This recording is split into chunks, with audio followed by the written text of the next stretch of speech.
Hello guys, कैसे हैं आप। आज मैं अपना उसी का प्लांट लगाऊंगी और वो है एप्पल का प्लांट। पहले हम इसमें मिट्टी डालेंगे। अब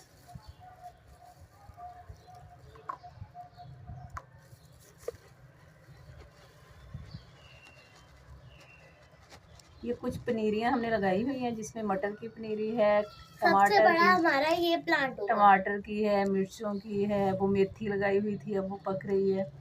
और बीन्स। साथ में यहाँ धनिया भी लगाया था। हम्म,